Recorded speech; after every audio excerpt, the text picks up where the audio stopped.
में जाना है, उस व्यक्ति ने कामना किया हुआ है। प्रत्येक दिन नए नए खेल खेलते हैं, सारे सखाओं के साथ में रहते हैं, सभी सखाओं को संतुष्ट करते हैं भगवान। आइए मैं अयोध्या से उस सरयू के तट में बसी हुई अयोध्या को प्रणाम करके आपको मैं बिहार में बक्सर की ओर ले चलता हूं, जहां विश्वामित्र महामुनि हैं। ऐसे महाविश्वामित्र जिनके जीवन में, जिनके डिक्शनरी में, जिनके शब्दकोश में ना है ही नहीं। ऐसा विश्वामित्र जिसने वशिष्ठ के 100 पुत्रों को मार दिया है। ऐसा विश्वामित्र जो क्षत्रिय के बाद में ब्राह्मणसी पद को प्राप्त किया है। ऐसा विश्वामित्र जिसने सत्यव्रत के लिए दूसरे स्वर्ग का निर्माण कर दिया है। ऐसा विश्वामित्र जिसने रंभा को भी पत्थर बना दिया है। विश्वामित्र जी महाराज गंगा के तट पर सिद्ध आश्रम में कुटिया बना के रह रहे हैं। आहुतियां डालते हैं, यज्ञ करते हैं, और यज्ञ करते हुए विश्वामित्र के यज्ञ में आकर के छोटे छोटे तुच्छ राक्षस मारीच, स्वाहु हड्डियों के टुकड़े फेंक देते हैं, मांस के टुकड़े, रक्त के छींटे मार देते हैं और उस यज्ञ भूमि को अपवित्र कर देते हैं। शिष्य ने कहा, गुरुदेव ये तुच्छ राक्षस आपके यज्ञ में विघ्न डाल रहे हैं, आपको सता रहे हैं, प्रताड़ित कर रहे हैं, आप इन्हें श्राप देकर भस्म क्यों नहीं करते? विश्वामित्र जी कहने लगे कि मेरा कर्म नहीं है, ये मेरा दायित्व तो नहीं है। सहजम कर्म कौन्तेय सदोषमपि न त्यजेत। सहज कर्म का परित्याग कभी भी नहीं करना चाहिए। जो तुम्हारा दायित्व है, जो तुम्हारा कर्तव्य है, इसका परित्याग कभी भी ना करो। अपने धर्म में रहो, अपने सत्य में रहो, अपने निष्ठा में रहो। अगर दूसरे के कर्म का अनुकरण करोगे तो तुम्हारा पतन हो जाएगा। अहंकार मत रखो कभी। जीवन में कैसा भी अहंकार तुम्हें पतन की ओर ले जाएगा। अपने स्वभाव का, अपनी वृत्ति का, अपने चिंतन का परित्याग नहीं करो। अपने आप के बारे में हमेशा चिंतन करते रहो कि तुम कौन हो, तुम्हारा दायित्व क्या है। दुनिया के हर जातियां, दुनिया के हर मजहब, दुनिया के हर शहर, दुनिया के हर गांव सभी श्रेष्ठ हैं। बस कर्तव्य का बोध होना चाहिए। मानव जीवन पा जाना सर्वश्रेष्ठ नहीं है, निवेदन करो। इतने से कुछ नहीं होता कि तुम मानव बन गए।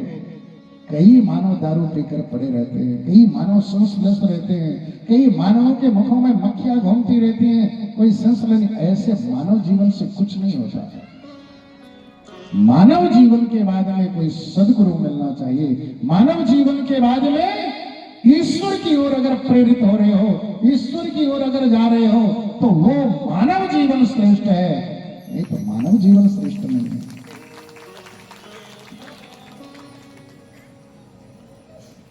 भगवान के चरणों में वृत्ति हो जाए, भगवान का चिंतन हो जाए, भगवान में अपने आप को समाहित कर लो, भगवान में अपने आप को जोड़ लो। ये मानव का धर्म है, ये मानवता है, ये मानव का कर्म है। और अगर नहीं किया तो सब बेकार है। भगवान को पाने के लिए, भगवान का स्मरण करने के लिए कोई आयु नहीं होती, निवेदन करो। कोई जाति और मजहब नहीं होते। हर प्राणी जाति पात पूछे नहीं कोई, हरि को भजे सो हरि का होई। भगवान का स्मरण करने वाला कोई भी मनुष्य, कोई भी जीव मात्र परमात्मा को प्राप्त कर सकता है। बस अपने आप को पहचानने का प्रयास करो, अपने आप को देखने का प्रयास करो, तुम कौन हो। विश्वामित्र जी महाराज के पास में दुनिया की सारी शक्तियां हैं। इसके बाद भी विश्वामित्र जी ने प्रयोग नहीं किया। शिष्य ने कहा, गुरुदेव मारिए। विश्वामित्र जी ने कहा, मेरा धर्म नहीं है, ये मेरा कर्तव्य नहीं है। शिष्य को दायित्व सौंपा, और शिष्य को दायित्व सौंपने के पश्चात विश्वामित्र जी अयोध्या के लिए प्रस्थान कर गए। और जैसे अयोध्या के लिए प्रस्थान किया, सरयू में डुबकी लगाने के बाद द्वारपाल को संदेशा दिया कि द्वारपाल जाओ राजा दशरथ को बताओ कि विश्वामित्र जी मिलना चाहते हैं। राज सिंहासन में बैठे हुए महाराज दशरथ द्वारपाल से सुना कि विश्वामित्र जी आए, तो एक क्षण के लिए मूक से हो गए। विश्वामित्र जी का अचानक आगमन, ये वही विश्वामित्र हैं जिन्होंने मेरे परदादा हरिश्चंद्र को काशी में जाकर भंगी के यहाँ नौकर बना दिया था, चाकर बना दिया था, बेच दिया था। ऐसे विश्वामित्र जी का आगमन क्या कारण हो सकता है? तरह तरह के संकल्प और विकल्प, लेकिन कई ब्राह्मणों को कई प्रकार की भेंट, कई मंत्रियों को, कई संतरियों को, सचिवों को साथ में लिया और जाकर के साष्टांग प्रणाम कर गए। विश्वामित्र जी को ले आया, अपने राज सिंहासन पर बैठा दिया। हमारी परंपरा कहती है जब संत आए, जब गुरु आए, कोई आचार्य आए तो चरण पखारे, उसके चरणों का प्रक्षालन होना चाहिए। ये हमारी रामायण कालीन परंपरा है, ये हमारी सनातन परंपरा है, हमारी सनातन संस्कृति है कि जब हमारे यहाँ कोई बड़ा आता है तो उसके हम चरण को पखारते हैं, उसकी पूजा करते हैं। अगर ठंडी है तो थोड़े से गुनगुने पानी में, और अगर गर्मी है तो हल्के से शीतल पानी में उसके चरण को धो, चरण को पखारो, पाद प्रक्षालन करने के बाद में पहुंचो उसे। विश्वामित्र जी महाराज ने आशीर्वाद दिया है। महाराज दशरथ चरण पखार करके आरती उतारी और विविध भांति भोजन करवावा, अनेक प्रकार से भोजन करवाए। विविध भांति षड्रस में से अनेक व्यंजनों को परोस दिया। महाराज पाइए आप। और जब भोजन कर लिया तो भोजन करने के बाद प्रणाम किया। महाराज की कारण आगमन तुम्हारा, अब बताओ कि क्या चाहिए, आपकी मैं क्या सेवा करूं, आपकी कौन सी परिचर्या करूं। देखो कितनी अच्छी परंपरा, आई हुई अतिथि का, आई हुई राही का, आए हुए संत का सबसे पहले चरण पखारा और चरण पखारने के बाद में भोजन करवाया। ये हमारी परंपरा है। ऐसा नहीं कि पहले ही आ गया, क्यों आए हो तुम, क्या काम है, ये परंपरा नहीं है हमारी, ये गृहस्थ की परंपरा नहीं है। जब संत आ जाए तो संतों के चरणों को पखारो, भोजन करवाओ, जो कुछ है वही खिला दो, कुछ भी नहीं, एक गिलास पानी पिला दो। इसके बाद में प्रणिपात होकर निवेदन करो कि कारण आगमन तुम्हारा, अब कौन सी सेवा करूं मैं, आप महाराज कैसे आगमन हुआ, अब बताइए। और जब निवेदन किया तो विश्वामित्र जी महाराज कहने लगे, हे राजा दशरथ, असुर समूह सतावहि मोहि, मुझे असुर सता रहे हैं, मेरे यज्ञ में विघ्न डाल रहे हैं। तुच्छ राक्षस मारीच और सुबाहु मेरे यज्ञ में, आहुति में बड़े बड़े विघ्न करते हैं, खून के छींटे डाल देते हैं। महाराज दशरथ कहने लगे, महाराज आप चिंता मत करो, मैं अभी सेना को सजा करके आपके साथ चलता हूं और आपके यज्ञ की रक्षा करूंगा, सारे राक्षसों को भगा दूंगा। विश्वामित्र जी कहने लगे, मैं तुम्हें लेने नहीं आया हूं, तो महाराज आज्ञा करिए। आप मुझे आज्ञा करिए तो अयोध्या का राजकोष आपके चरणों में समर्पित है। सरयू के तट पर यज्ञशाला का निर्माण कराता हूं, एक नहीं कई यज्ञ करो, आप जितनी यज्ञ चाहिए उतने करो। विश्वामित्र जी ने कहा, मैं यहां भी यज्ञ करने नहीं आया हूं, फिर आपको क्या चाहिए। विश्वामित्र जी कहने लगे, अनुज समेत देहु रघुनाथ, अनुज के सहित, लक्ष्मण के सहित, छोटे भाई के सहित मुझे राम चाहिए। और जैसे विश्वामित्र जी ने मांगा तो मानो विश्वामित्र जी के पैर के तले जमीन की खिसक गई, पैर के तले की जमीन ही खिसकी, एकदम से ऐसा लगा कि सब कुछ समाप्त हो गया, अंधेरा छा गया, बिल्कुल कुछ भी नहीं दिखाई दिया। ऐसा कैसे हो सकता है। विश्वामित्र जी की बात को सुनकर के राजा दशरथ कहने लगे, महाराज आपने मांगा तो जरूर है, लेकिन मांगने के बाद भी आपने विचार करके नहीं मांगा। महाराज राम कोई वस्तु नहीं है, राम कोई दान देने की चीज नहीं है। विप्र वचन नहीं कहो विचारी, आपने विचार करके याचना नहीं किया। महाराज चौथे पद आयो सुचारी, चतुर्थ अवस्था में मैंने राम को प्राप्त किया है। चारों पुत्र मेरे लिए प्राणों से ज्यादा प्रिय हैं, लेकिन राम तो उन प्राणों में भी महाप्राण जैसे। महाराज मैं क्षमा चाहूंगा, मैं आपको राम को नहीं दे पाऊंगा।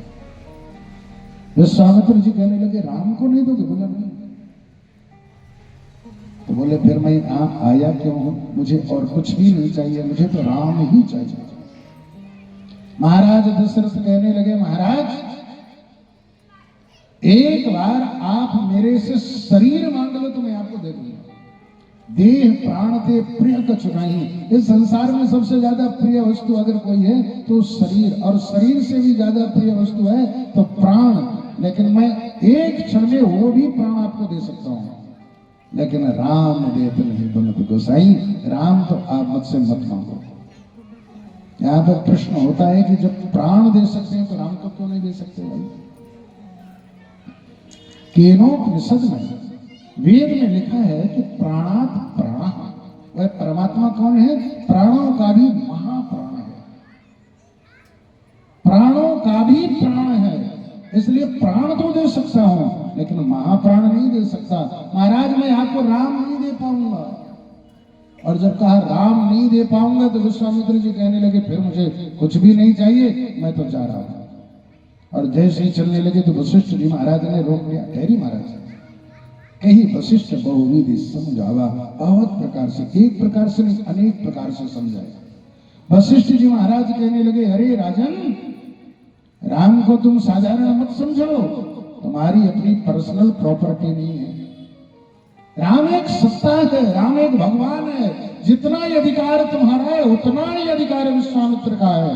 अगर तुम रोकोगे तो भी राम जाएंगे, इससे अच्छा है तुम दे दो। कहीं वशिष्ठ बहुविधि, और दूसरी विधि विश्वामित्र जी साधारण नहीं है, इनका अधिकार इस राजवंश में है। महाराज हरिश्चंद्र के समय से विश्वामित्र जी का आगमन होता रहा है। विश्वामित्र जी ऐसे साधारण कोई याचक साधु नहीं है, चूंकि तुमसे मांग लिया और तुमने मना कर दिया, तुम्हें देना ही पड़ेगा। तीसरी भांति, अगर तुमने नहीं दिया तो मान लो इन्होंने अगर श्राप दे दिया तब क्या करोगे? चौथी भांति, अगर तुमने नहीं दिया, विश्वामित्र जी चले गए तो कितना अपमानित होना पड़ेगा, कितना दुखी होना पड़ेगा। दूसरी वस्तु, संत कभी किसी से साधारण में कोई चीज नहीं देता। संत जब लेता है तो उससे चौगुना करके देता है उसे। जैसे तुम्हारे घर में भोजन किसी संत ने पाया ना, तो ये समझ लेना कि अपने 4 दिन का पुण्य उसने तुम्हें दे दिया। इसीलिए पहले के साधु संत कभी किसी के घर में भोजन नहीं करते थे, कभी किसी से सेवा नहीं लेते थे, कभी किसी की परिचर्या स्वीकार नहीं करते थे, कभी किसी के घर में जाकर के जल ग्रहण करना स्वीकार नहीं करते थे। क्यों? क्योंकि उनका पुण्य तुम पे चला जाएगा, उनका पुण्य क्षीण हो जाएगा। विश्वामित्र जी के लिए कहा कि अगर राम और लक्ष्मण को ये 2 मांगने आए हैं तो 2 के बदले में इतना ध्यान रखो 4 वापस करेंगे, इसलिए वापस कर दो, दे दो तुम इन्हें, चिंता मत करो। कहीं वशिष्ठ बहुविधि समझावा, अनेक प्रकार से जैसे समझाया, दशरथ जी स्वीकार कर लिए। ठीक है महाराज, मैं देना चाहता हूं, मैं दूंगा, लेकिन सुनो, तुम मुनि पिता आन नहीं को। आज से इनका पिता मैं नहीं, इनके पिता आप हो। क्यों भाई, पिता पद क्यों दे दिया? दशरथ जी महाराज ने सोचा कि विश्वामित्र जी तो योगी हैं, किसी के बच्चे को कब भूख लगी है, कब प्यास लगी है, कब सोना चाहता है, एक योगी को, संत को कैसे पता होगा? लेकिन पिता अच्छी तरह जानता है कि मेरा बेटा भूखा है, थक चुका है, सोना चाहिए, तो इसलिए अपना पितृत्व पद दे दिया विश्वामित्र जी को कि आज के बाद में इनका पिता मैं नहीं हूं, इनके पिता आप हो। दूसरी चीज, महाराज मनु ने जब भगवान से वरदान मांगा था कि आप मेरे पुत्र होकर आए, उस काल में यह भी वरदान मांगा था कि महाराज आपके बिना मैं एक क्षण भी जीवित ना रह पाऊं। जैसे जल के बिना मछली नहीं रह पाती है, उसी तरह से आपके बिना मेरी गति हो जाए, मेरे प्राण पखेरु आपके बिना उड़ जाएं, मैं यही वरदान चाहता हूं। महाराज दशरथ सोचने लगे कि अगर मैं पितृत्व पद नहीं दिया, इन्हें पिता नहीं बनाया, तो कहीं ऐसा न हो जाए कि मेरे प्राण ही निकल जाए। इसलिए जहां राम जाएंगे वहां दशरथ का पिता पद भी जाएगा, इसलिए मैं वैसे ही बना रहूंगा और मेरे राम के साथ में मैं चलता रहूंगा। आज विश्वामित्र जी को पिता बना करके तत्काल अपने दोनों पुत्रों को बुलाया और उनके हाथ में सौंप दिया कि ये ले जाइए आप। दोनों पुत्रों को सौंपा है। विश्वामित्र जी महाराज लेकर चले। भगवान श्री राम कहने लगे, गुरुदेव एक विनती है कि घर से बाहर जाने के लिए एक बार माँ की भी आज्ञा हम ले लें। विश्वामित्र जी कहने लगे, ठीक है जाओ। अब जैसे भगवान श्री राम माता कौशल्या के पास में गए, धनुष बाण हाथ में लिए देखा तो कौशल्या जी पूछने लगी, कहाँ जा रहे हो? कहा कि विश्वामित्र जी के साथ उनके यज्ञ की रक्षा करने जा रहे हैं। माँ कौशल्या को बाबा जी की बात याद आ गई, कोई बाबा आएगा तुम्हें मांग के ले जाएगा और वही राम की शादी कराएगा। कौशल्या जी को याद आई तो बोले, तुम फिर यहाँ क्यों आए हो? तुम गए क्यों नहीं? जल्दी से जाओ और सुनो, जो विश्वामित्र जी कहे वही तुम्हें करना है। राम जी ने कहा, ठीक है माँ, हम तो वही करेंगे जो गुरु जी कहेंगे। विश्वामित्र जी के साथ में राम जी चले जा रहे हैं और जाते चलते हुए श्री राम को एक ऐसा बीहड़ बन जिसमें कोई रास्ता नहीं है, इतना बीहड़ जहां कोई हाथ निकालने की जगह नहीं, एकदम आगे चले जा रहे हैं लेकिन कोई रास्ता सूझ ही नहीं रहा है। विश्वामित्र जी ने श्री राम से कहा, राम अपने धनुष में डोरी बांधो और पकड़ करके उसकी प्रत्यंचा खींच करके छोड़ दो। और जैसे ही भगवान श्री राम ने छोड़ा, बड़ा भयानक शब्द हुआ, सुन ताड़का क्रोध करिधाई। ताड़का तो विश्राम में थी, जैसे ही आवाज सुनाई दिया तो ऐसा लगा कि जैसे किसी ने भयानक शब्द किया हो। क्रोध में भर गई कि मेरी जंगल में आकर के इतना बड़ा आतंक, तत्काल दौड़ पड़ी। राम जी महाराज ताड़का को आता हुआ देखे तो गुरुदेव से कहने लगे, गुरुदेव ये तो नारी है। भगवान ने कहा, तो हम कहां कह रहे हैं पुरुष? हमने तो नहीं कहा पुरुष। राम जी कहने लगे, मेरे खानदान में मर्यादा है कि कोई भी रघुवंशी वीर स्त्रियों पे हाथ नहीं उठाता। विश्वामित्र जी कहने लगे, हम कह रहे हैं मारो। राम जी कहने लगे, गुरुदेव मेरे वंश में आज तक राजवंश में किसी ने नारियों पे हाथ नहीं उठाया। विश्वामित्र जी ने कह रहे, हमारी आज्ञा तो मारो इसे। लक्ष्मण जी कहने लगे, तो आप हमें यज्ञ की रक्षा करवाने लाए हैं या किसी स्त्री को मरवाने के लिए लाए हैं? हमारे खानदान में जो काम आज तक नहीं हुआ तो हम नहीं करेंगे। विश्वामित्र जी कहने लगे, तो तुम हमें ज्ञान बताओगे, क्या तुमसे हमें शिक्षा लेनी पड़ेगी? धर्म की गाथा क्या तुमसे हमें सुनना पड़ेगा? लक्ष्मण जी कहने लगे, नहीं गुरुदेव, हम ये नहीं कह रहे, लेकिन जो काम हमारे खानदान में आज तक नहीं हुआ, क्या वो काम आप हमसे कराएंगे? अगर आपको इतनी पड़ी है तो धनुष बाण ले लीजिए और आप ही मार दीजिए। विश्वामित्र जी महाराज का वह पुराना क्षत्रियत्व मानो जागृत हो गया। अरे लक्ष्मण, क्या तुम मुझे बताओगे किसे मारना है और किसे नहीं मारना है? धर्मशास्त्र कहता है कभी भी किसी स्त्री के ऊपर हाथ नहीं उठाना चाहिए, लेकिन धर्मशास्त्र ये भी कहता है कि एक नारी की वजह से अगर 1000 नारियों का सुहाग उजड़ रहा हो, ऐसी नारी को तत्काल मार देना चाहिए। और भी धर्मशास्त्र का निर्णय है, धर्म की रक्षा करने के लिए विशेष परिस्थिति में अगर अधर्म का सहारा लिया जाए तो यह अधर्म का सहारा भी धर्म बन जाता है। इसलिए राम मारो, और जय श्री विश्वामित्र जी ने कहा मारो, तो भगवान ने तो तरकस से बाण निकाला और एक ही बाण में सीना छेद दिया। एक ही बाण प्राण हर लेना, एक बाण में प्राण निकाल लिया।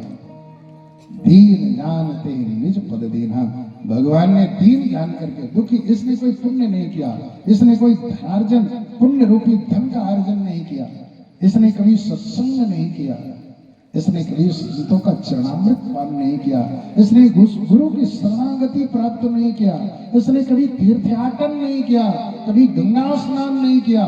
दीन जान, इसके पुण्य का क्षेत्र, पुण्य का कोष देखा तो खाली पड़ा हुआ है।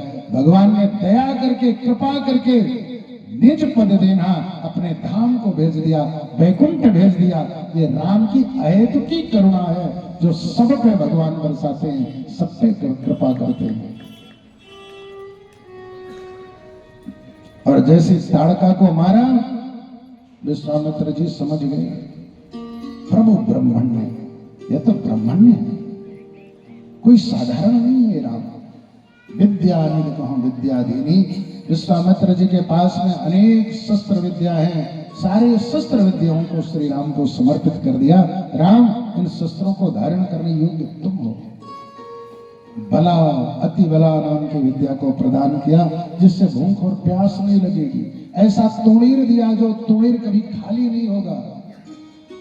ऐसे बाण दिए जो शत्रु पे वार करने के बाद उन्हें वापस आ जाएंगे। अनेक विद्याओं को प्रदान किया, और विद्या को प्रदान करने के पश्चात भगवान श्री राम को लेकर के विश्वामित्र जी कुटिया में पधारे। रात्रि विश्राम किया, और रात्रि विश्राम करने के बाद प्रातः कहा मन सन रघुराई, निर्भय यज्ञ करो तुम जाई।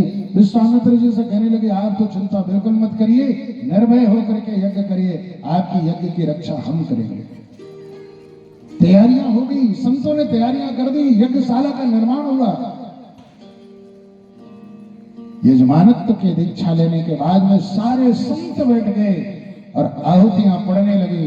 और जैसे ही आहुतियां पड़ी, धुआं ऊपर उठा कि मारीच और सवार हो सीधे घट को लेकर के, रक्त से भरा हुआ घट जैसे ही यज्ञ भूमि में डालना चाहा कि भगवान ने एक बाण से कवच का निर्माण कर दिया, चारों तरफ से ढक दिया कुटिया को। अब कुछ नहीं हो सकता। भगवान श्री राम मारीच से कहने लगे, मारीच चले जाओ, मैं तुम्हें क्षमा कर दूंगा, मैं तुम्हें नहीं मारना चाहता। मारीच तो अहंकार में भरा हुआ। भगवान सोचने लगे, अगर इसको मैंने अभी मार दिया तो सीता हरण में फिर काम कौन आएगा? अभी इसके द्वारा तो मुझे रावण तक पहुंचना है। इसलिए भगवान ने इसे मारा नहीं, वध नहीं किया, बिना फर का बाण, जिससे इसकी मृत्यु ना हो। एक बिना फर का बाण मारा, 7 योजन का सागर पारा।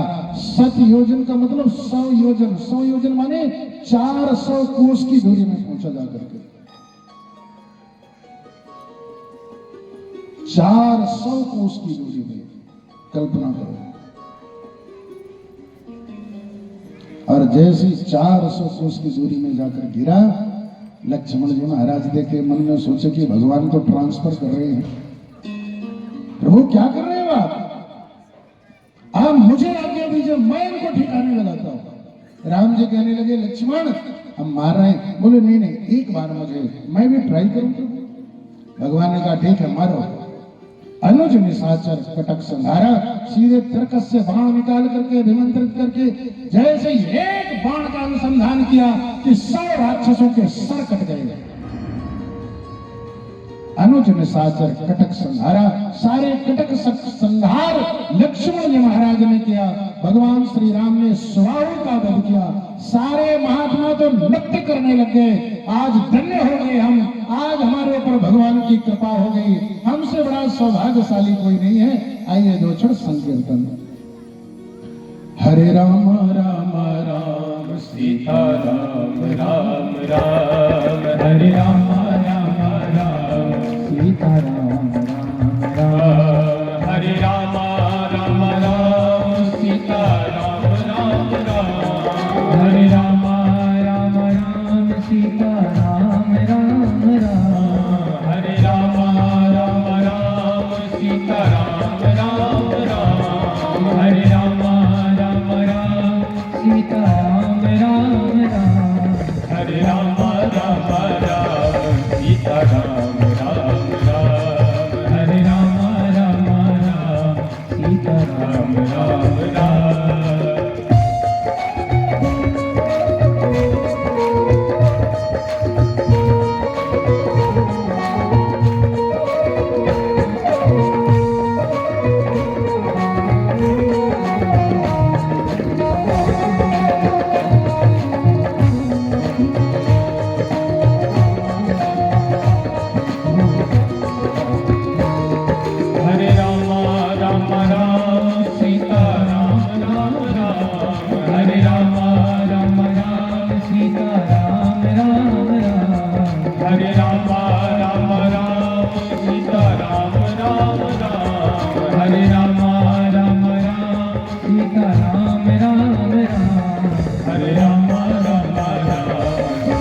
सारे महात्मा खुशियों में झूमेंगे कि भगवान ने असुरों से रहित इस धरती को किया है।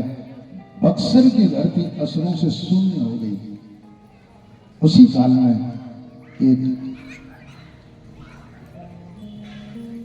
राही आया जो महाराज मिथिलेश्वर को पत्र देता है, एक दूत पत्र देता है। महाराज मिथिलेश्वर के यहाँ धनुष यज्ञ का आयोजन हो रहा है। उस धनुष यज्ञ के आयोजन में विश्वामित्र जी को आमंत्रित किया है। विश्वामित्र जी कहने लगे, राम, महाराज मिथिलेश्वर के यहाँ धनुष यज्ञ का आयोजन है। भगवान श्री राम कहने लगे, धनुष यज्ञ क्या होती है गुरुदेव? आज तक तो हमने रुद्र यज्ञ, चंडी यज्ञ, विष्णु याग सुने, लेकिन ये धनुष यज्ञ क्या है? विश्वामित्र जी कहने लगे, मुझसे छुपने का प्रयास मत करो, मैं तुम्हें पहचानता हूं, तुम कौन हो। हे राम, चलो मेरे साथ में। भगवान श्री राम और लक्ष्मण को लेकर के जैसे विश्वामित्र जी महाराज चले तो आश्रम एक दीख मगमाई, एक मार्ग में ऐसा आश्रम जो ना तो ठीक से बसा हुआ है और ना उजड़ा हुआ है। वहां पे कोई भी खग मृग, कोई जीव जंतु दिखाई नहीं दिया। एक मानव आकार की शिला दिखाई दी। मानव आकार की शिला को देखकर भगवान श्री राम पूछने लगे, गुरुदेव ये कौन है? आने के बाद यहाँ शांति बहुत प्राप्त होती है, बहुत शांति मिलती है, लेकिन कोई भी व्यक्ति दिखाई नहीं दे रहा। मात्र एक मानव आकार की शिला है। विश्वामित्र जी ने सारी घटना सुनाया। हे राम, आज के वर्षों पहले यह स्थान अगस्त महामुनि का आश्रम हुआ करता था, और ये जो मानव आकार की शिला दिखाई दे रही है, ये अगस्त ऋषि की धर्मपत्नी अहिल्या है, जो कि आज पत्थर रूप में खड़ी हुई है।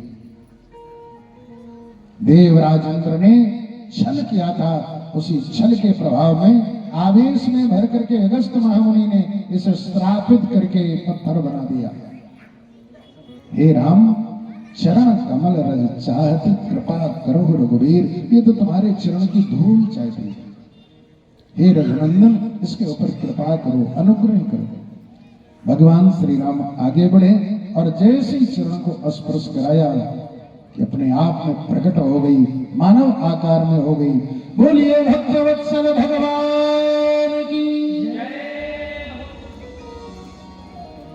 आज अहिल्या भगवान के चरणों की स्तुति गान करने लगी। पर सतपद पावन शोक न सावन प्रगट भरी तब पुंज सही देखत रघुनायक जन सुखदायक सन्मुख हुई कर जोड़ी रही अति प्रेम अधीरा पुलक शरीरा अति प्रेम अधीरा पुलक शरीरा मुख नहीं आभय बचन करी अति कैबर भागी शरणन लागी जुगल नयन जल धार रही अति कैबर भागी शरणन लागी जुगल नयन जल धार रही।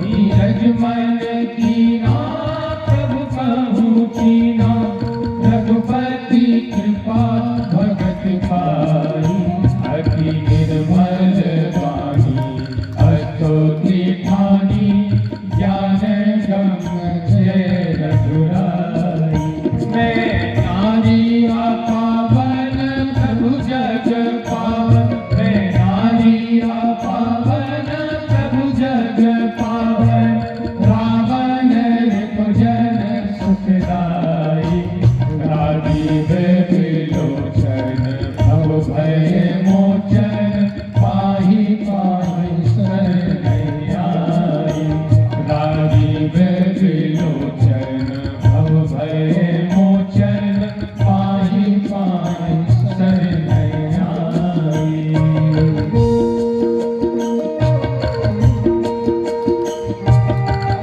दोनों हाथ उठाकर तालियों की सेवा देते हुए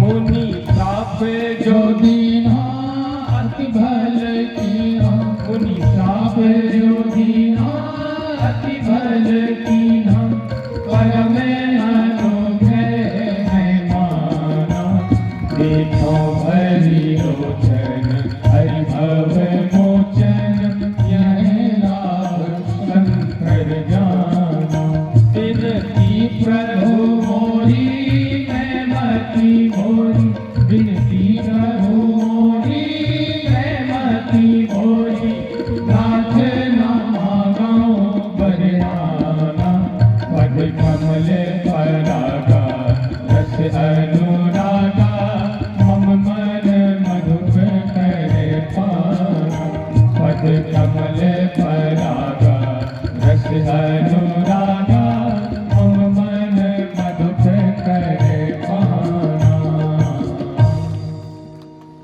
बोलिए राम जी महाराज की। अहिल्या ने भगवान की स्तुति गाई। उस स्तुति में एक बात बहुत सुंदर कहती है, मुनि श्राप जो दीना अति भल कीना परम अनुग्रह मैं माना देखूं भरिलोचन हरिभो मोचन यह लाभ शंकर जाना। अहिल्या कहते मेरे पति ने जो मुझे श्राप दिया तो श्राप अच्छा श्राप दिया। राम जी ने पूछा क्यों? क्या तुम्हें पति से बिछुड़ने का दर्द नहीं हुआ? हजारों वर्षों तक ठंडी गर्मी बरसात सहन करती रही, क्या इसकी पीड़ा तुम्हें व्याप्त नहीं हुई? बोले व्याप्त हुई। फिर बोला महाराज, जिन राम जी का दर्शन करने के लिए बड़े बड़े योगी तपस्वी यति सन्यासी साधना करते हैं और उनकी एक झलक नहीं मिलती, आज वो राम जी, उनके दर्शन पाने के लिए मैंने कोई साधना नहीं किया, मैंने कोई योग तप नहीं किया, यहां अनाथ की तरह पति से त्यक्ता होकर मैं पड़ी रही, वही ब्रह्म राम स्वयं चल करके आया और अपने चरणों की धूल दिया। आज मुझसे बड़ा सौभाग्यशाली कोई नहीं। मुनि श्राप जो देना अति बल के ना, ये मेरे पति की ही तो कृपा है। अगर पति ने श्राप ना दिया होता तो क्या आपका दर्शन होता? महाराज, यह लाभ शंकर जाना। अरे देखो, भरी लोचन हरिभो मोचन, यह लाभ शंकर जाना। मैंने अपने भर नेत्र उन राम जी का दर्शन किया। आज मुझसे बड़ा धन्य कोई नहीं हो सकता है, मुझसे बड़ा कृतार्थ कोई नहीं हो सकता। मैं तो सौभाग्यशाली हूं। गए पति लोक आनंद भरी, आनंदित होकर के पति लोक के लिए प्रस्थान कर गए। राम जी महाराज आगे बढ़े और जैसे ही राम जी महाराज बढ़े तो राम जी का मुख कुमला गया। विश्वामित्र जी ने पूछा, राम क्या हुआ? भगवान कहने लगे, गुरुदेव बहुत बड़ी गलती हो गई हमसे। क्या गलती हुई? कहा, एक ब्राह्मणी को हमने अपने पैर का स्पर्श करा दिया। मैं क्षत्रिय हूं, ब्राह्मणों के चरण की धूल हम माथे पे लगाते हैं, ब्राह्मणी की पूजा करते हैं, ब्राह्मण के पुत्रों को हम दान देते हैं, और आज उसी ब्राह्मणी को मैंने पैर का स्पर्श कराया, मुझसे पाप हो गया। विश्वामित्र जी कहने लगे, धन्य हो राम, धन्य हो। इस संसार में कोई ऐसा कार्य जो कोई ना कर पाए, और अगर किसी व्यक्ति से हो जाए तो कितना अहंकार में डूबता है। और राम जी ऐसे हैं कि अपने चरण की धूल देकर इसे मुक्त कर दिए तो अहंकार नहीं हुआ, किसी प्रकार का मद नहीं हुआ, बल्कि दुख से व्याप्त हो गए कि मुझसे गलती हो गई। विश्वामित्र जी महाराज ने बहुत समझाया, लेकिन राम जी दुखी, नहीं गुरुदेव, मुझसे तो गलती हो गई। भगवान को दुखी देखकर विश्वामित्र जी कहने लगे, राम चलो मैं तुम्हारे दुख की निवृत्ति करवाता हूं, तुम्हारे पापों का ध्वंस करवाता हूं। जिसे तुम पाप मान रहे हो वह तो तुमने दूसरे का उद्धार किया है। चलो मेरे साथ में। चले राम लक्ष्मण मुनि संगा, गए जहां जग पावन गंगा। गंगा के तट पर लेकर आए और कहा, हे राम, ये वो गंगा है जिनके स्मरण करने मात्र से हजारों पाप भस्म हो जाते हैं। उन गंगा के सानिध्य में तुम खड़े हुए हो। गादि सुन सब कथा सुनाई, जी प्रकार सुरसरी मैयाई। इस वसुंधरा के ऊपर धरती में जिस प्रकार से गंगा का भागीरथी का प्रवाह चला है, उस सारी गाथा को विश्वामित्र जी ने राम जी को सुनाई। मैं आपसे अभी परसों ही कह रहा था कि जब तीर्थों में जाओ तो ऐसा नहीं कि सीधे जाओ और होटल में ठहरो चले आओ। ना ना ना ना, तीर्थों में जाने के बाद में वहां की महिमा सुनो, वहां की कथा सुनो, वहां की महत्ता के बारे में जानो। एक रात्रि विश्राम करने के बाद में दूसरी रात्रि यजन करो, आहुतियां डालो, ब्राह्मणों की सेवा, संतों की सेवा, गरीबों की सेवा, रोगियों की सेवा। और अगर कुछ ना हो तो झाड़ू लगाने लग जाओ, पत्तल उठाने लग जाओ। जहां पे संत भोजन करने हो वहां पे उनकी परिचर्या करने में लग जाओ। ये तीर्थों में निवास करने का पुण्य होता है। मैंने परसों बताया कि महाकुंभ है, 144 वर्षों के बाद वो महायोग आ रहे हैं, जो कि 144 वर्ष पहले आए थे। उन महायोगों में सारे तीर्थराज प्रयाग में आते हैं, सारी नदियां आती हैं, बड़े से बड़े कुंड आते हैं, बड़े से बड़े सिद्ध योगी महात्मा, हिमालय की गुफाओं में तपने वाले, अपने आप को तपाने वाले, बर्फ में रहने वाले महात्मा भी उस महाप्रयाग में आकर के डुबकियां लगाएंगे और वहां के लोगों को पवित्र करेंगे। इसलिए आओ प्रयाग में, उस प्रयाग में पहुंचो, गंगा में स्नान करो, वहां पे विश्राम करो, थोड़ी देर निवास करो। इस रायसेन से हम 13 तारीख को सीधे प्रयाग जाएंगे, शाम को 9 बजे हम पहुंच जाएंगे प्रयाग में। 14 तारीख को शाही स्नान, सारे साधु संतों का स्नान है उस योग में, और 14 से लेकर के 14 फरवरी तक का ही ये महायोग, उसमें सभी को जाना चाहिए। वहां पर महाकुंभ में मुक्ति मार्ग में सेक्टर 16 में श्री रामानंदाचार्य मानसपीठ खालसा, चले आओ, आपका अपना पंडाल है, किसी तरह की कोई चिंता करने की आवश्यकता नहीं। प्रसाद पाओ, साधु संतों की सेवा करो, परिचर्या करो, साधु संतों के दर्शन करो, गंगा में डुबकियां लगाओ। यहां से जाने के बाद वहां भागवत की कथा है, और इसके बाद अभी कल ही मेरी बात हुई, कोई एक शिष्य हैं, उन्होंने कहा राम कथा हमें सुना दीजिए। तो मैंने कहा भागवत कथा है, बोले भागवत के बाद में राम कथा। तो अभी कल ही ये निर्णय हुआ कि 18 से लेकर के 24 तक भागवत कथा, और 25 जनवरी से लेकर 2 फरवरी तक राम कथा का समायोजन प्रयाग की धरती में होगा। आइए वहां पर श्री राम महायज्ञ का आयोजन और रामलीला का दर्शन एक महापुण्य है। हर व्यक्ति को जाना चाहिए, हर व्यक्ति को डुबकियां लगानी चाहिए। अपने घरों से, अपने पसीने से कमाया हुआ धन, उस धन में से दान करो।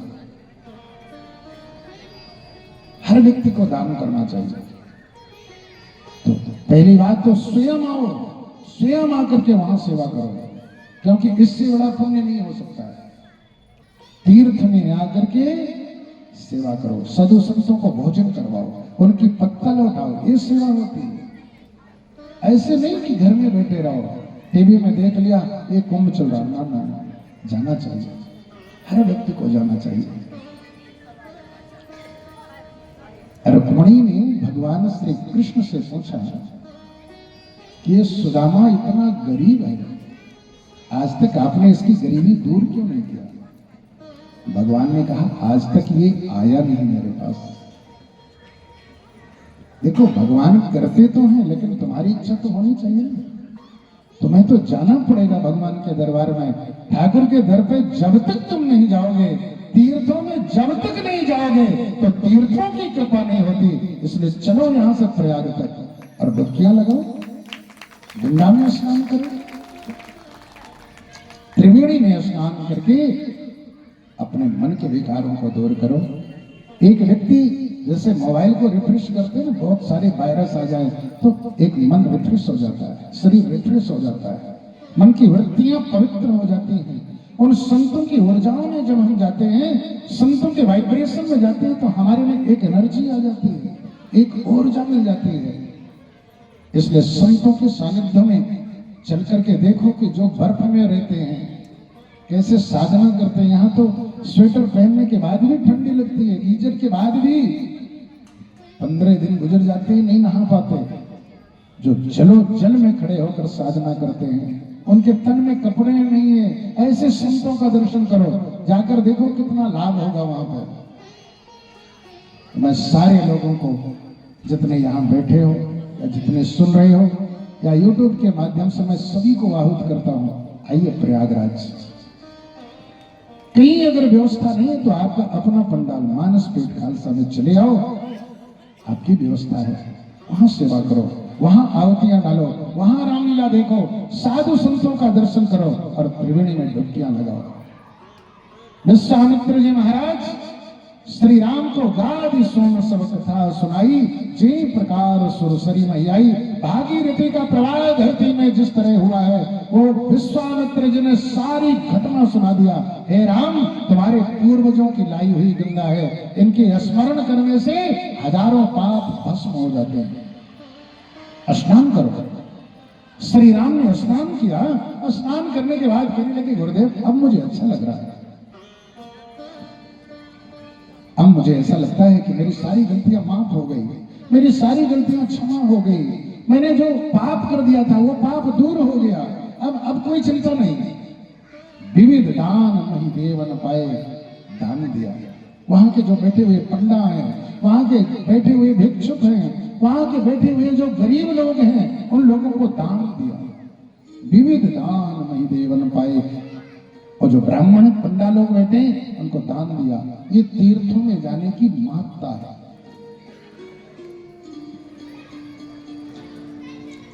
तो इसी विधि से अब भगवान श्री राम गंगा तट पे हैं और देखो प्रयाग का महाकुंभ भी है।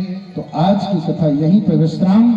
कल की कथा में महाराज मिथिलेश्वर के द्वारा भगवान श्री राम की अगवानी करना, भगवान श्री राम का मिथिला में भ्रमण करना, नगर में सखाओं से मित्रता, इसके बाद में पुष्प वाटिका में श्री राम जानकी का मिलन, धनुष भंग और श्री सीताराम विवाह।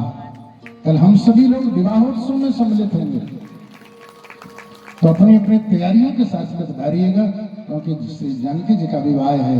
हम सभी लोगों को पूरी तैयारी के साथ आना है।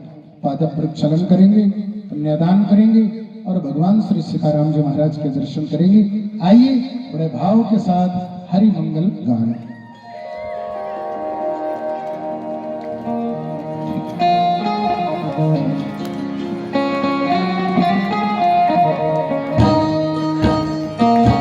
हाँ भाई, एक सूचना है।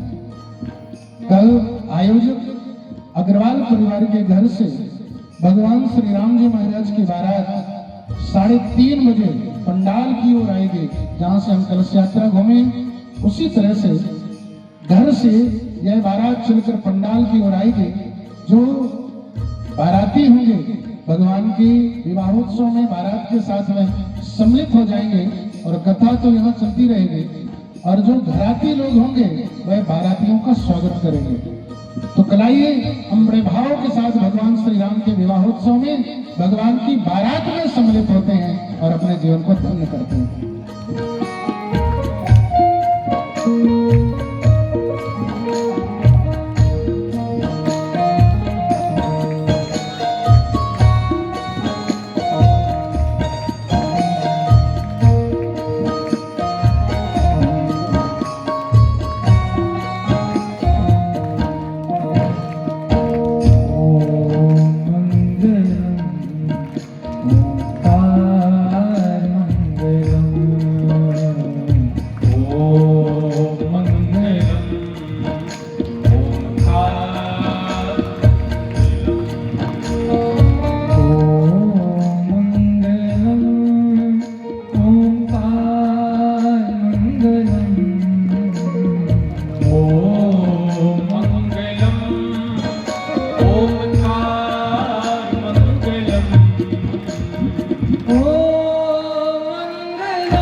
सीताराम